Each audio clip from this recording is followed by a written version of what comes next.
No, I am not dead. I am very much alive. And this is the day everything hidden will be revealed. I have risen, and my truth has come with me. Kaleki's wedding day began like a dream. Music filled the hall, guests laughed, and everything looked perfect. No one imagined that a long-buried truth was already walking toward them.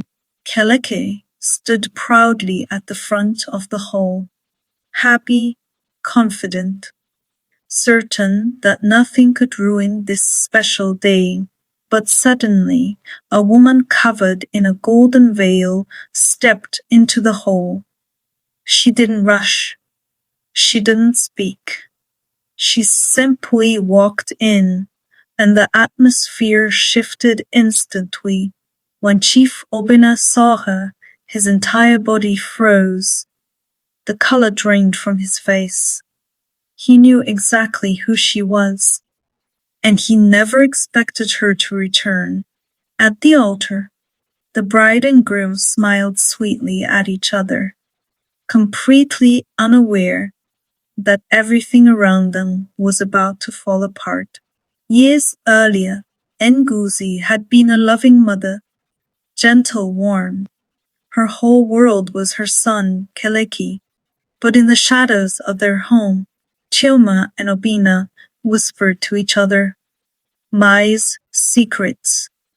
They planned things that would destroy Ngozi's life. They called her unstable. They dragged her away from her home, separated her from her son, and locked her far away where no one could hear her cry. Yet, even in that place, Ngozi never gave up. She wrote letter after letter to her son, praying that one day he would know the truth.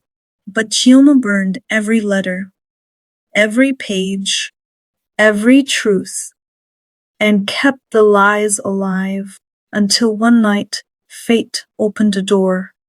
In the confusion of smoke and fire, Ngozi escaped.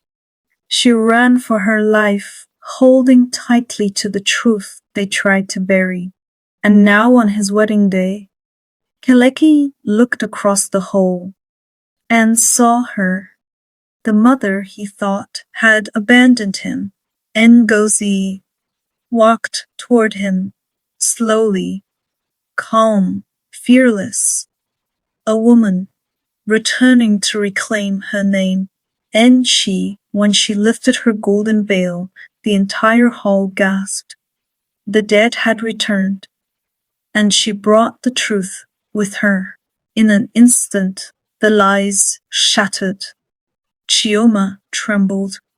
Obinna shook with fear. The bride collapsed in shock. The entire wedding spiraled into chaos. Through all the noise and confusion, Ngozi remained silent. She didn't argue. She didn't fight.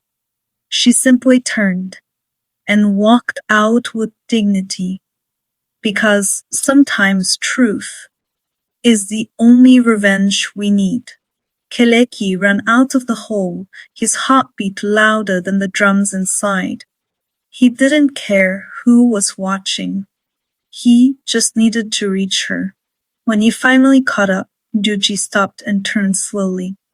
For a moment, they both stood still, mother and son separated for years of silence, yet connected by a truth that never died. Inside the hall, chaos was unfolding. Kayoma pointed at Obinna, shouting and crying, trying to save herself by destroying him. Obinna trembled as her words cut into him. Every lie they told was now turning back on them. The bride's family erupted in anger. They demanded answers, demanded justice, and demanded to know why their daughter had been dragged into such shame. Obinna falls to his knees, slowly as he clutches his chest, all face overwhelmed by everything that just happened. The hidden truth caught up with him after several years. This was only the beginning. The truth has just started to unfold. And what comes next will shock the entire village. If you want the next episode, say it in the